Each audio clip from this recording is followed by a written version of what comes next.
Les défis de l'e-commerce, comment les transformer en opportunités de croissance? Je suis Roland maintenant, dirigeant de la société Nasdi, et nous allons voir pendant environ une demi-heure comment est-ce que l'écosystème e-commerce et devant tous ces défis, nous pouvons les transformer en vecteurs de croissance. Cet événement rentre dans le cadre en fait de Mofroisage Digital, qui est un dispositif qui a été lancé par la CTM et dont ma société Nasdi a été lauréat pour pouvoir sensibiliser, accompagner et former les entreprises, tout type d'entreprise, à réussir leur transition numérique. Donc nous commençons avec un certain nombre d'événements tous les vendredis. Je vous invite effectivement à vous inscrire à nos événements pour voir comment il vous sera possible de réussir votre transition en fait, numérique. Ce sont des événements qui sont gratuits. Le dispositif en fait, est 100% financé par la CTM. Donc, n'hésitez pas à nous contacter par téléphone au 06 96 71 01 90 ou directement via notre site internet nasdi.fr/contact us. Ce que nous allons voir aujourd'hui, donc le cadre de cet événement que nous avons baptisé les Vendredis du Labs. Pourquoi? Ce sont des événements que nous menons depuis en fait 2015 et nous essayons en fait effectivement de toucher du droit les technologies qui nous environnent. Donc l'e-commerce fait partie intégrante de nos quotidiens et il est vrai que les entreprises ont tout intérêt déjà effectivement à être sur Internet et à voir comment elles peuvent vendre efficacement sur ces canaux. Donc, nous allons voir deux parties. N'hésitez pas à me laisser en fait des messages effectivement dans le chat pour que ça soit effectivement interactif. Mais typiquement, c'est de voir quelles sont les problématiques rencontrées principalement par les commerçants et comment on peut les transformer en opportunités. Nous allons poser un contexte, comme si nous étions une entreprise e-commerce qui vend du matériel de bureau et nous allons justement voir quels sont les défis que nous devons relever, quels sont les défis que l'e-commerce nous impose en tant qu'entreprise qui vend des meubles de bureau et voir comment nous pouvons transformer ces défis en véritables opportunités. Donc là, on a une capture d'écran effectivement de la page d'accueil, on va dire, du site e-commerce. Et typiquement, nous allons essayer d'aborder les différentes problématiques en fait, que nous pouvons rencontrer. Le premier défi pour le e-commerce, c'est la concurrence et le marketing en ligne. C'est vrai qu'aujourd'hui, avec la popularité croissante de l'e-commerce, la concurrence est de plus en plus féroce. Donc, pour pouvoir transformer effectivement cela en opportunité, on va utiliser la concurrence comme une motivation pour améliorer constamment l'offre. Le but, c'est vraiment d'ajouter de la valeur. Qu'est-ce que nous faisons de différenciant par rapport aux concurrents d'en face? Une fois qu'on a en fait listé toutes nos forces, nous pouvons procéder et passer à un tunnel de vente, ce que nous verrons effectivement en fait ultérieurement. Le deuxième défi majeur dans le e-commerce, c'est la gestion de stock. De plus en plus, effectivement, on ne parle plus de site e-commerce, mais vraiment d'écosystème ou d'environnement e-commerce. En gros, quel défi que l'on doit, qu'une entreprise doit répondre aujourd'hui au niveau du e-commerce, c'est de pouvoir être multicanal, c'est de pouvoir effectivement aussi bien vendre en ligne que de vendre dans son magasin, par exemple. Et pour pouvoir en faire ça, la gestion de stock, elle est primordiale. Il faut automatiser cette gestion de stock. On ne peut pas être au four et au moulin en même temps. Donc, je dirais que le des enjeux majeurs aujourd'hui pour réussir dans l'e-commerce, c'est d'avoir automatisé sa gestion de stock. On peut faire effectivement une petite démo par rapport, je vais vous faire une démo justement par rapport à l'exemple que l'on a pris de la société qui vend des meubles. Ça peut se présenter de quelle façon? Je suis une entreprise en fait qui vend des meubles. Comme je vous montrais tout à l'heure, là on est en fait sur la page où là je suis sur le site web de cette société où je suis en train d'afficher un certain nombre de produits. Donc c'est un site classique, il peut y avoir en fait une page d'accueil, je l'ai appelé Bureau Bocainou pour pouvoir faire le test. Je clique sur un élément shop, c'est ma boutique, où je retrouve en fait un certain nombre d'articles. Ça, c'est effectivement le front office, c'est ce que le client final peut voir. Mais ce même client, il peut très bien aller en magasin pour pouvoir acheter les mêmes produits ou des produits en fait sélectionnés par rapport au stock que l'on aura mis en place. Donc typiquement, la démonstration que je vous fais de cet écosystème e-commerce est sur une solution qui s'appelle Odoo. Odoo est un ERP qui permet de gérer effectivement un certain nombre d'applications. On va trouver au niveau de cet outil une application, chaque petit carré est une application, mais une application inventaire, une application site web et une application point de vente. Comme ça, je peux automatiser, je peux différencier le fait d'avoir ma gestion de stock qui sera par contre commune à mon site e-commerce et commune à mon point de vente, donc c'est-à-dire à ma caisse, à mon magasin physique. La première chose à faire, effectivement, c'est de voir les différents produits. On retrouve les différents produits en back-office que l'on retrouve en fait en front sur le site e-commerce. Si je prends l'exemple de la chaise de bureau, par exemple, nous avons une chaise de bureau qui est vendue 70 $, donc le prix de vente. On l'a acheté en fait 55 $.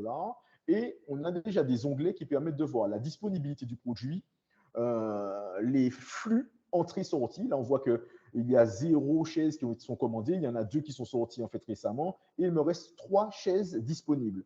L'exemple en fait que l'on va prendre, c'est qu'en même temps, je vais simuler un internaute qui achète cette chaise en ligne et un client traditionnel qui achète une chaise, la même chaise, on va dire, en magasin. Donc, nous avons 3 chaises en stock. On devra décrémenter ce stock, une chaise pour le site e-commerce et une chaise pour le magasin physique. Et ça va se passer comment? De façon très simple. Typiquement, si je vais sur mon site web, sur le site web en fait Bocaino Bureau, je suis donc un internaute. Je clique sur Shop. J'ai besoin d'une chaise. Donc, typiquement, je vais taper chaise ou chaise. La démo, en fait, est en anglais, mais c'est quasiment la même chose. Voilà, je retrouve, en fait, ma chaise à 70 $. Je l'ajoute, en fait, à mon panier. Je consulte mon panier et je peux procéder au paiement. Je vais payer par wire transfer, c'est par virement. Je paye maintenant. Donc là, la mécanique, on va dire, classique d'achat de produits sur Internet, elle est connue un peu par rapport à tout le monde. Et ça me génère une commande qui est S0042. D'accord? Donc, ma commande a été faite. L'internaute continue à naviguer et à faire ce qu'il a envie en fait sur le site Internet. Et en même temps, pendant ce temps, je vais simuler un client qui arrive en magasin. Et en magasin, typiquement, je choisis ma chaise et je vais passer à la caisse.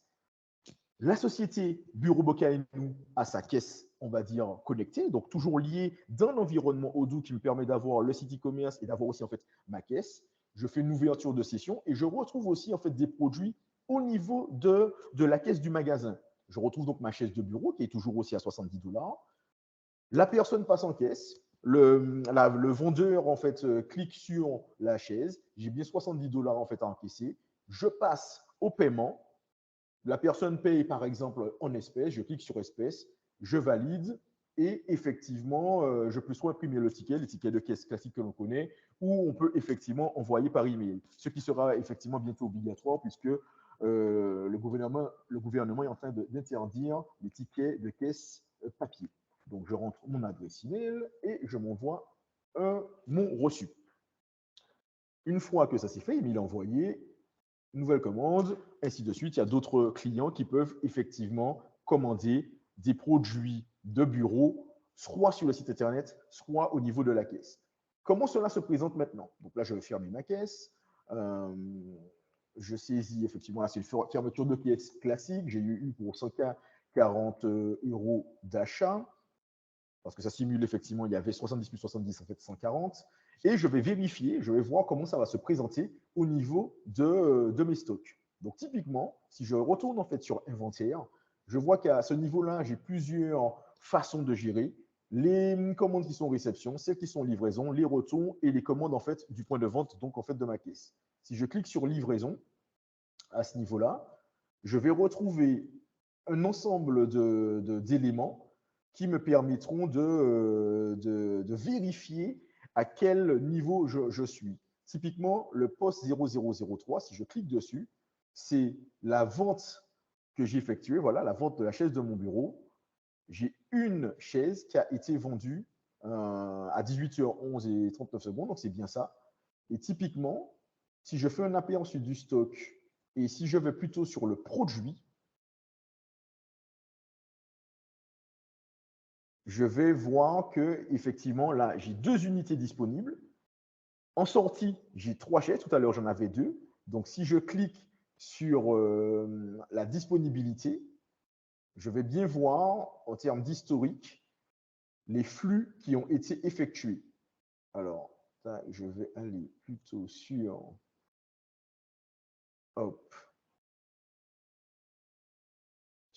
mes commandes. Alors, je retourne sur site web, e-commerce, commande. Ma commande de 70 $, elle est à facturer ici. Alors, typiquement, je vais faire, pas les commandes confirmées, puisqu'effectivement, je sais, ma dernière commande, on avait vu que c'était la S0042 qui se trouve ici. Elle n'est pas encore à facturer, donc je clique dessus, je vais la facturer. Confirmer. Voilà, elle est passée en fait en confirmation. J'ai une livraison, donc il faudra que je livre cette chaise. Ça, c'est le volet qualité, surtout en fait par rapport au site internet. En magasin, j'ai pu récupérer ma chaise directement, c'est pour ça qu'elle était déjà comptabilisée. Là, je dis en fait que ça a été fait, j'ai bien livré ma chaise et je valide. Voilà. Si je retourne donc en fait là sur mon produit, inventaire, produit, chaise de bureau, il m'en reste qu'une, il y en avait 3, donc là j'ai bien vendu une chaise via le site internet, j'ai bien vendu une chaise via le magasin, et donc mon stock est bien à jour, il me reste une chaise de bureau à gérer. Donc on voit bien que là j'ai un stock commun qui me permet de vendre sur internet et de vendre dans mon magasin, et il n'y a pas de conflit. Et s'il y a conflit, on va dire voilà, il manque en fait tel produit, on peut être en rupture de stock, et ça me permet d'automatiser et donc de maximiser un petit peu mes stocks et donc mes ventes et ma production. Donc voilà comment effectivement automatiser ses stocks, sa gestion de stock peut devenir un vrai atout par rapport, on parlait de concurrence, par rapport à un concurrent qui n'aurait pas automatisé via un logiciel performant sa gestion de stock. Là, on est prêt pour avoir plusieurs entrepôts, pour avoir des différents magasins, différentes caisses, pour avoir un site e-commerce marchand, une gestion de stock unifiée avec des entrées et des sorties, et on devient ultra efficace et on transforme un défi en vraie opportunité de croissance. Le deuxième défi autour du e-commerce, c'est la livraison et les frais d'expédition. Les frais d'expédition peuvent être souvent un obstacle en fait pour les clients, en particulier pour les achats en ligne de faible valeur. Vous achetez quelque chose à 8 € et typiquement, vous pouvez avoir 46 € de frais, surtout si vous devez livrer en dehors du territoire. On peut transformer ce sujet en opportunité de croissance en proposant des alternatives. Typiquement, on peut proposer de la livraison gratuite à partir de certains seuils. On peut également essayer d'avoir des livraisons flexibles. Un conseil que je peux vous donner également, c'est d'externaliser ce service de livraison. Comme ça, on reste en fait, nous commerçants, on reste focus sur notre cœur de métier et on délègue à une véritable organisation de livraison en négociant effectivement les coûts par rapport au volume, de prendre en charge ce volet. L'exemple que je peux vous montrer effectivement, c'est sur la place de marché que nous avons créée Bocainou. On voit qu'on peut avoir un panier. On va différencier le fait de pouvoir livrer le produit avec une livraison classique à 9,90 € ou de pouvoir récupérer sur site, ce que communément on appelle le click and collect, le produit sur place. Donc, typiquement, on voit qu'on peut passer de 9,90 € la livraison à 1,90 €. L'expérience et les tests nous ont montré que dans 90% des cas en Martinique, les personnes préfèrent finalement, même si c'est situé à Casse-Pilote, récupérer le produit pour 1,90 €. Donc, n'hésitez pas et on veut à varier, à différencier les moyens de livraison ainsi que les frais d'expédition. Un troisième défi important autour du e-commerce, c'est le traitement des retours et des remboursements. L'expérience montre que quel que soit le site e-commerce ou la solution e-commerce que vous mettez en place, il y aura toujours des retours ou il y aura toujours des clients insatisfaits. L'idée, justement, c'est d'avoir une politique transparente et claire concernant les retours et les remboursements. On peut utiliser justement ce défi, qui est un vrai défi, si le produit est cassé, s'il ne correspond pas finalement en fait à la demande. Comment avoir une relation saine avec le client final, c'est vraiment de lui apporter de la transparence et de lui dire, par exemple, que en cas de produit défectueux, nous sommes prêts, par exemple, à vous rembourser de certains montants ou voire de la totalité du montant du produit. Cela peut se traduire de façon automatique grâce aux passerelles de paiement. Comme PayPal, Stripe, iGen, il y en a beaucoup, il y en a des centaines, mais ce type de plateforme par rapport à une banque peut-être traditionnelle permet d'avoir un bouton juste rembourser. Typiquement, on ne va pas rentrer dans justement d'appeler le client, quel est votre RIB, pouvoir refaire un virement. Avec ces solutions-là, si jamais il y a une problématique sur le produit ou sur la commande, il est tout à fait possible en fait de rembourser en un clic le client. Ça peut rentrer dans vos conditions générales de vente, dans vos CGV, et vous êtes transparent par rapport au client et vous lui apportez en fait un vrai plus. Et là, on transforme ce défi du remboursement, ce défi des retours par une véritable opportunité de croissance, car vous avez une relation win-win avec le client final.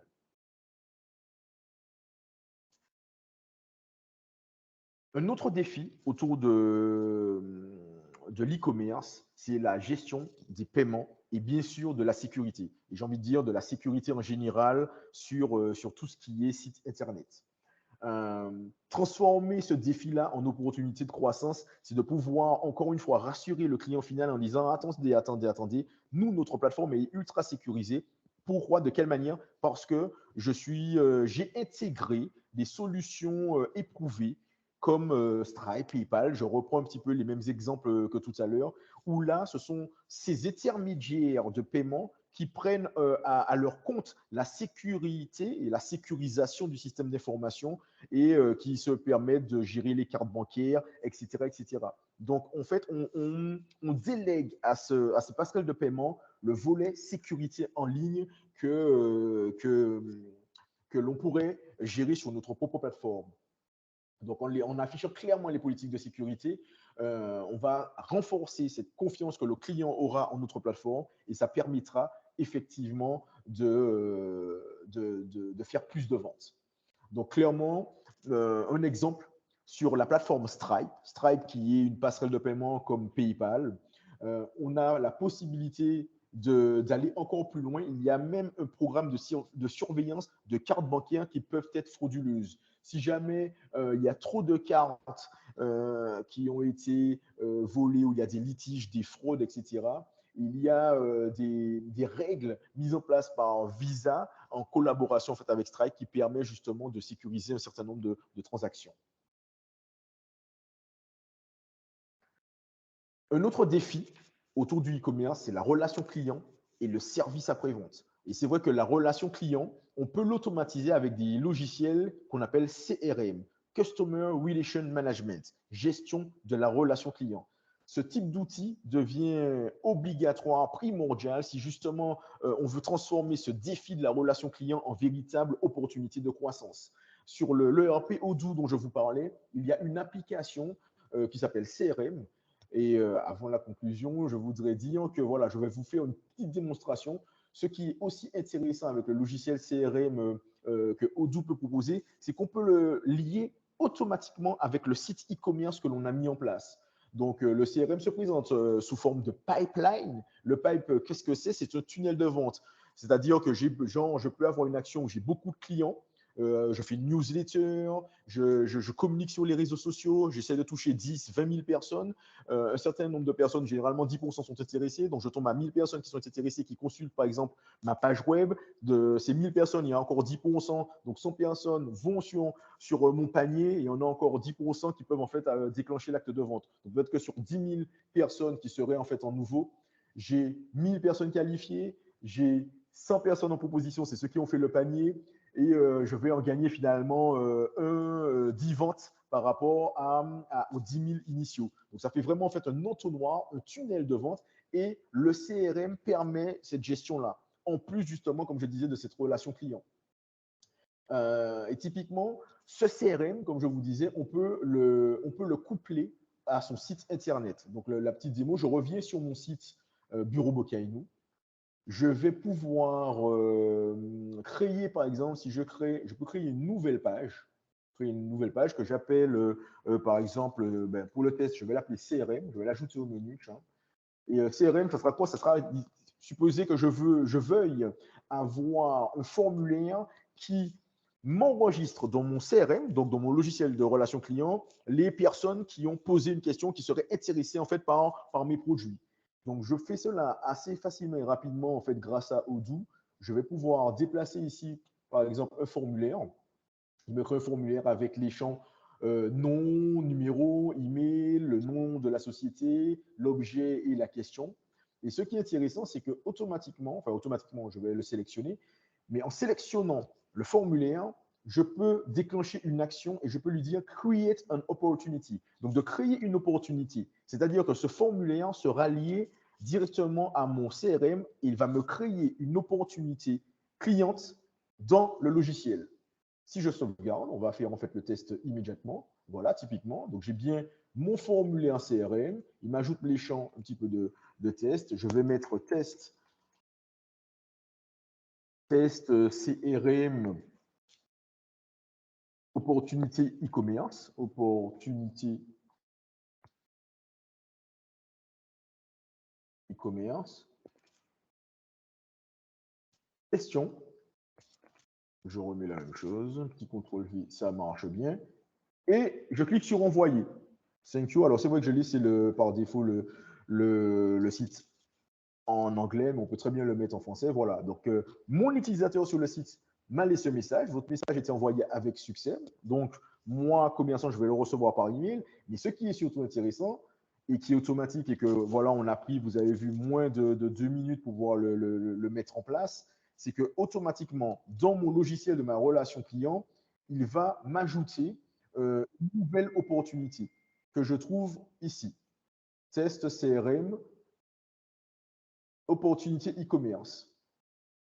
Et il donc m'a ajouté une nouvelle opportunité que je peux traiter et gérer dans mon logiciel. Je trouve effectivement CRM, opportunité e-commerce, avec un certain nombre d'informations, le client s'il s'est authentifié ou pas, et à partir de là, je peux voilà, déclencher une réunion à partir de cette opportunité, je peux créer un devis, je peux en fait envoyer une proposition, etc., etc. Donc, on peut justement, encore une fois, grâce à l'automatisation, transformer un vrai défi de la relation client en véritable juste opportunité de croissance. Donc, en conclusion, je dirais que les défis de l'e-commerce, défis, j'ai envie de dire, classiques, c'est qu'on se lance dans le e-commerce, il faut s'assurer d'automatiser un certain nombre de choses grâce à des outils qui existent, comme le RP Odoo que je vous ai montré, où on a possibilité d'automatiser la gestion de stock, d'automatiser la relation client, d'automatiser un certain nombre de choses pour pouvoir justement relever tous ces défis et d'être prêt et de les transformer en véritables opportunités de croissance. Merci d'avoir suivi ce webinaire. C'est une présentation qui peut déboucher, qui débouche en fait, on a des ateliers derrière cet événement et n'hésitez pas en fait à vous inscrire aux différents ateliers qui seront là par contre sur la manipulation. Là, c'est vous, chef d'entreprise, vous allez venir avec nous et on va faire ensemble, on va mettre en place des solutions e-commerce de ce style-là. On prend 2 heures et vous repartez avec une solution tangible que vous pourrez faire progresser par la suite. Merci de votre attention et j'ai envie de vous dire à bientôt pour le prochain événement qui sera vendredi prochain autour de l'intelligence artificielle à appliquer à notre mode de fonctionnement actuel de façon positive. À bientôt.